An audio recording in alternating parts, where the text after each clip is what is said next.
तो ठीक से चलें, जितने दिन जिए अच्छे आचरण करें, प्रियालाल के नाम जप का निरंतर अभ्यास करें, क्योंकि यही नाम रूपी धन हमारे साथ जाएगा। अद्य सुवा यस्यातीदम कुदेहम, ये देह आज नहीं तो कल छूट जाएगी, जिसको तुम बहुत अभिमान से अपना मानते हो। अपना ही नहीं मानते, मैं मानते हो कि मैं जवान, मैं बलवान, मैं रूपवान, मैं गुणवान। कितने दिन के लिए? ब्रह्मा जी की आयु में करोड़ों बार अपने लोग जन्मते मरते एक दिन में। उनकी दिव्य 100 वर्ष की आयु, एक दिन में करोड़ों बार हम मरते हैं, करोड़ों बार जन्मते हैं जब तक भगवत प्राप्ति नहीं होती, एक दिन में उनके। और अधिक ही हो सकता है, कम नहीं। ऐसे चंद मिनट समझो, शरीर की आयु के 50-55 वर्ष गए, ऐसा लगता है तो कल की बात है, अभी कल घर से निकले थे, ऐसा लगता है। 50-55 वर्ष निकल गए, कितनी बड़ी आयु निकल गई, पता नहीं चला। अब कितने सेकंड मिनट है इसका भी पता नहीं। जैसे आप अंजुली में पानी कस के कितना भी बांध लो, वो एक समय आएगा कि खत्म हो जाएगा। कितना भी बांधे रहो, वो एक एक बूंद तुम रोक नहीं सकते, वो निकल करके चला जाएगा। जो भगवत प्राप्त महात्मा हैं वही हमको संबोधन ऐसा कर सकते हैं, नहीं तो प्रायः अपनी स्वार्थ बुद्धि रखकर उपदेश देने से किसी भी जीव के हृदय में संसार से उदासीनता पैदा नहीं होती। और बिना संसार से उदास हुए कोई सच्चिदानंद भगवान का नाम जप या भगवत प्राप्ति की चाह कर ही नहीं सकता। भोगैश्वर्य प्रसक्ता नाम तया प्रहृत चेतसाम व्यवसायत्मिका बुद्धि समाधून विधीयते। ये व्यभिचारिणी बुद्धि कभी जनेन्द्री को लेकर, कभी रसेंद्री को लेकर, कभी ये गंदी वृत्ति वाली भोगों में सुख निश्चय कराकर पूरा जीवन व्यतीत होता जाता है और नष्ट हो जाता है। जिसका भोगों में और ऐश्वर्य में महत्व बुद्धि है, चित्त अपहरण कर लिया गया है, वो कभी भगवत प्राप्ति का निश्चय ही नहीं कर पाता।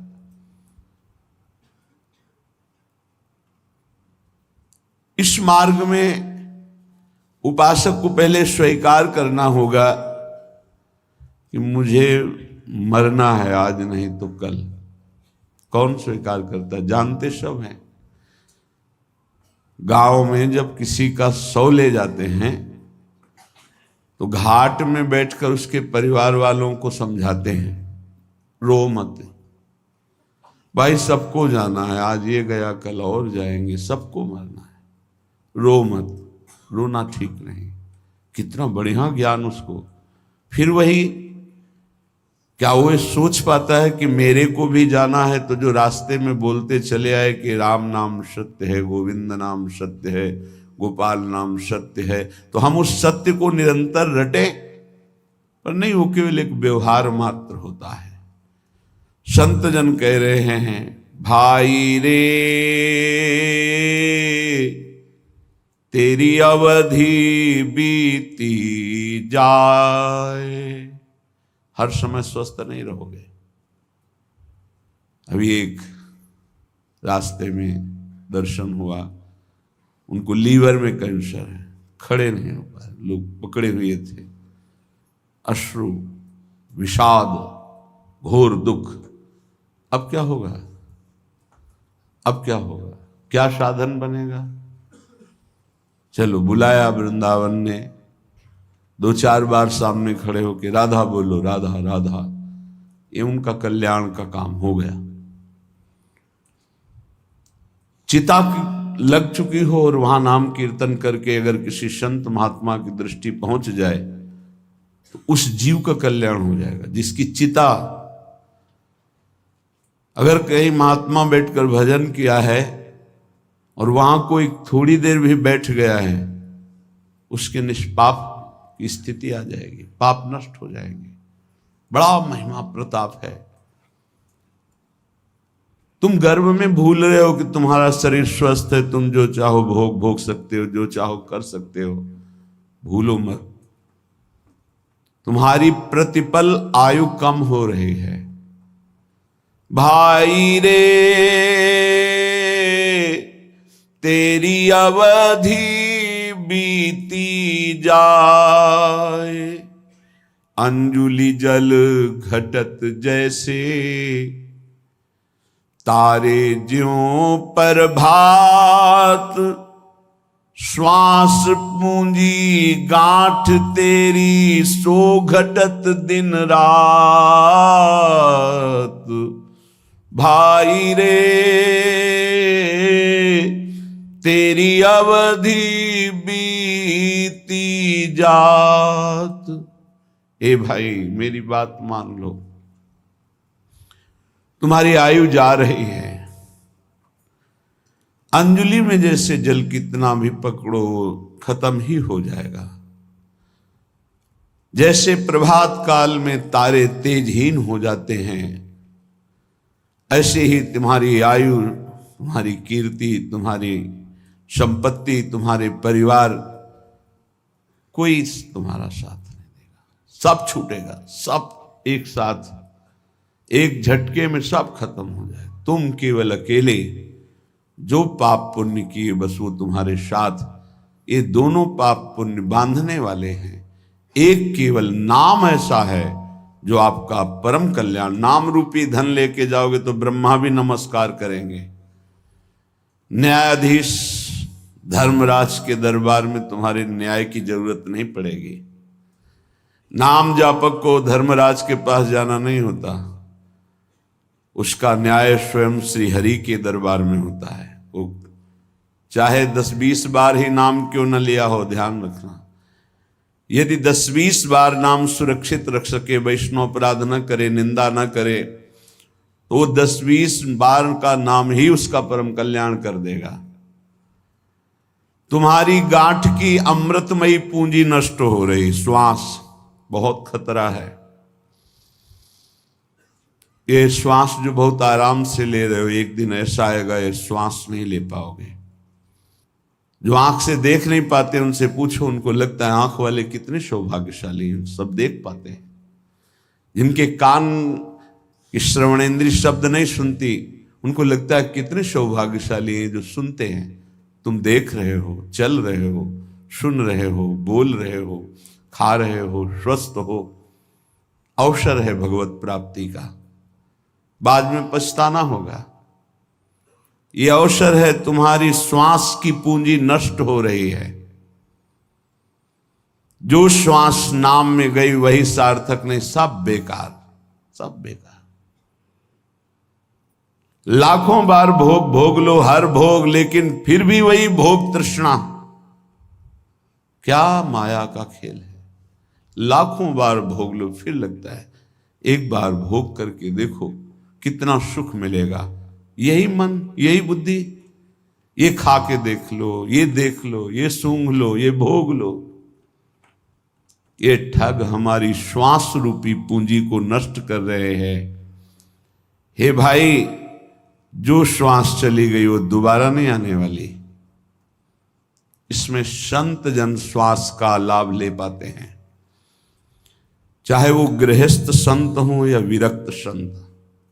संत कहते हैं जो एकमात्र श्री भगवान को अपना मानकर निरंतर चित्तवृत्ति को प्रभु में लगाते हैं, सद आचरण करते हैं, उन्हें संत कहते हैं। चाहे वो पैंट शर्ट में हो, चाहे वो अन्य वेश में हो। अगर विवेक नहीं है, अंदर से वैराग्य नहीं है, भगवत चरणारविंद का चिंतन नहीं है, तो पाखंड है चाहे जो हो। बिन विवेक वैराग्य भक्ति बिनु सत्य न एको मानो, भगवत विमुख कपट चतुराई सो पाखंड नहीं जानो। पाखंड का स्वरूप न विवेक है, न वैराग्य है, न भगवदाकार वृत्ति है, केवल पाखंड ही पाखंड है। और ये बहुतायत कलयुग का प्रभाव फैलाएगा। कोई बिरला पाखंड से बच पाएगा। पाखंड कहते हैं पाप का अंश, पापखंड पाप का अंश, पाप का अंश पाखंड कहलाता है। हम निष्पाप वेश धारण किए हुए हैं, आचरण पाप का करते हैं तो पाखंड है, दुर्गति होगी। निष्पाप मार्ग के पथिक हैं, भूली न देह कुमारक पाऊं, थोड़ा भी पाप तो पाखंड है। पाप धर्म शास्त्र के विरुद्ध बोलना, देखना, सुनना, भोगना सब पाप है। शास्त्र सम्मत आचरण करना ये साधुता का लक्षण है, वो चाहे गृहस्थ में हो चाहे विरक्त में। तस्मात् शास्त्रम प्रमाणन्ते कार्याकार्यो व्यवस्थित हो, कार्य और अकार्य की व्यवस्था शास्त्र के अनुसार करे उसे साधु कहते हैं। तुम्हारी श्वास की पूंजी जा रही, बहुत कीमती श्वास है। अज्ञान के कारण तुम सोचते हो कि नाम छूट गया लेकिन 1 लाख रुपया तो मिल गया, क्या करोगे 1 लाख? 1 लाख का महत्व क्या है? भोग सामग्री मिलेगी, क्या करोगे भोग सामग्री? भोगेंगे किससे? इंद्रिय और मन से, पुनः गंदे हो जाएंगे, पुनः गंदे हो जाएंगे। अगर साधन से थोड़ा पवित्र हुए फिर गंदे हो। हमारा नाम चल रहा है, फिर प्रसाद का सेवन करते हुए भगवत आचरण कर रहे हैं, कोई घाटा नहीं। हर श्वास श्वास श्वास सुमिरन करे, दुविधा रहे न कोई, निश्चित भगवत प्राप्ति होगी। नाम श्वास दोनों समान हो जाएं, श्वास ही नाम, नाम ही श्वासा, नाम श्वास को भेद मिटावे। अब श्वास की कीमत पता चली। कई बार सत्संग में कहा है 50 वर्ष मेहनत करके कमाया है, तुम्हारी अंतिम श्वास और कह दो 50 वर्ष की कमाई, 50 वर्ष की श्वासों के द्वारा कमाया हुआ ये वैभव धन संपत्ति आपको देते हैं, हे भगवान 1 श्वास और बढ़ा दो, नहीं बढ़ेगी। ऐसी कीमती श्वासों को जो तुम्हारे जीवन भर की संपत्ति देने पर 1 श्वास नहीं बढ़ सकती, तुमने बेकार खर्चा कर दिया, व्यर्थ जीवन गया। साधु संगति पैठ लागी, ले लगे सोई हाथ, बड़ो सौदा हरि सुमिरो, सुमिर लीजय प्रात भाई रे, अवधि बीती जात। अगर श्वासें सार्थक करनी तो साधु संगति करो, साधु संगति करी अनुदिन राति, रात दिन साधु संगति करो। साधु संगत से तुम्हें पता चलेगा कि महंगा सौदा कौन है। बोले हरि, सबसे महंगे हैं हरि। ये लोक परलोक की संपत्ति से नहीं खरीदे जा सकते, तपस्या से नहीं खरीदे जा सकते, साधना से नहीं खरीदे जा सकते। अगर इनको पाना है तो साधु संगति करो, और साधु संगत से जो हरि नाम मिला, राधा नाम मिला, बोले सुमिर लीजिए, बस इसी को सुमिरो। कम से कम गृहस्थी में हो तो सायं प्रातः 2 समय तो एकांत का सेवन कर लो। प्रातःकालीन वेला पर उठो, अगर आपको शौच आदि नहीं लगी तो अपने आसन पर बैठकर नाम जप करो। मंत्र जप का अधिकार गृहस्थी के आसनों पर बैठकर नहीं है, वो पहले स्नान आदि करके पवित्र आसनों में बैठे, शयन वाले आश्रम में नहीं। विरक्त जगते ही मंत्र जप करता है, क्योंकि उसका शरीर पवित्र, उसका आसन पवित्र, उसके विचार पवित्र। कम से कम 2 टाइम तो भजन का बना लो। प्रातःकालीन वेला में 2 घंटे एकांत भजन, 3 से 5, फिर और सब कार्य। जब रात्रि में सोने जा रहे हो तब प्रपंच नहीं, नाम जप करते हो, मानो मृत्यु की शैया पे जा रहे हैं, पता नहीं जगें कि न जगें। इस साधु संगति से ही तुम्हारी ऐसी वृत्ति बनेगी, अन्यथा नहीं। काम क्रोध दलाल हैं, मत बनिज कर इन साथ, लोभ मोह विशेष ठगिया, लगे हैं तेरी घात। भाई रे तेरी अवधि बीती जात। साधु संगत से तुमने नाम सुमिरन शुरू किया, नाम रूपी धन कमाना शुरू किया, तो ये दलाल लग जाएंगे। यही आकर्षण, परस्पर प्रतिकूल शरीरों के भोगने का आकर्षण बड़े बड़े ऊंचाई से गिरा देता है। सत्संग में पर्दा नहीं होता, पर्दा रहित होता है। हम सब भगवान के अंश है, न कोई स्त्री है न पुरुष है, ढांचे हैं स्त्री पुरुष के, पर माया का जाल ऐसा है, परस्पर इन ढांचों का इतना जोर का आकर्षण है, बड़े बड़े ऊंचाई पर जो अपने साधन का अहंकार रहते हैं, घुटने टेक दिए माया के आगे।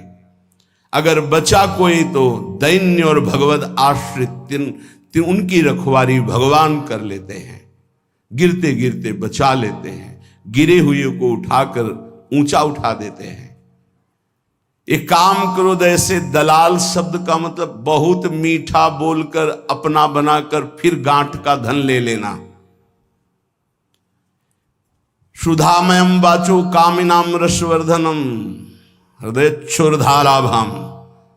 इन ठग दलालों की वचन कैसे होंगे? कामिनाम रसवर्धनम, अंदर ही बैठे हैं, देखो ये भोग है, फ्री है, भोग लो, सुखी हो जाओगे। वो बार बार सोचता है नहीं भगवान की प्राप्ति करनी। अरे भगवान तो कृपालु है, क्षमा कर देंगे, आगे मिल जाएंगे, ये भोग थोड़ी मिलेगा। दांव लगा है, भोग लो। बस साधक को लगा कि जिंदगी का परम लाभ मिल गया। बोले इतना महंगा सौदा एकत्रित किया था, सब छीन लिया। इन ठगों ने, दलालों ने, काम क्रोध आदि दलालों ने मिलकर ठग लिया। अब जहां हरि स्मृति थी वहां भोग स्मृति चालू। ऐसे भोगा, ऐसे भोगेंगे, ऐसा ऐसा ऐसा चिंतन। ध्यायतो विषयान पुंसात् संगस्ते सुपजायते। अब बार बार संग करने की इच्छा, तो कामा संजायते क्रोधा, क्रोधा स्मृति विभ्रमा, स्मृति भ्रंशात् बुद्धिनाशो, बुद्धिनाशात् प्रणश्यति। सर्वनाश। ये लोभ मोह बड़े ही ठगिया है, ठग है। लोभ, भोगों को प्राप्त करने की प्रबल इच्छा होने से हमारे हृदय में लोभ जागृत हो जाता है। इसलिए पैसे पर महत्व अब मारा गया, नाम का महत्व चला गया। मोह बहुत ही प्रचंड है ये मोह। मोह मूल बहुशूल प्रद त्यागहु तम अभिमान। ये मोह सकल व्याधिन कर मूला। तेरी गात में बैठे हैं, तेरा नाम रूपी पुण्य रूपी सारा धन ये ठग चुरा लेंगे, काम क्रोध लोभ मोह आदि। कैसे बचे? शब्द गुरु को राख हृदय, तो दगा नहीं खात। आपनी चतुराई बुद्धि पर, तो फिर खाए गो मात। अपनी बुद्धि की चतुरता चलाई तो मार दिए जाओगे। काम क्रोध लोभ मोह मद मत्सर मार के गिरा देंगे। कैसे बचोगे? गुरु मेहरबान, चेला पहलवान। शब्द गुरु को राख हृदय, तो दगा नहीं खात। अगर गुरुदेव के वचन तुम्हारे दिमाग में बैठे हुए हैं, हृदय में बैठे हुए हैं, तो धोखा इन ठगों से नहीं खाओगे।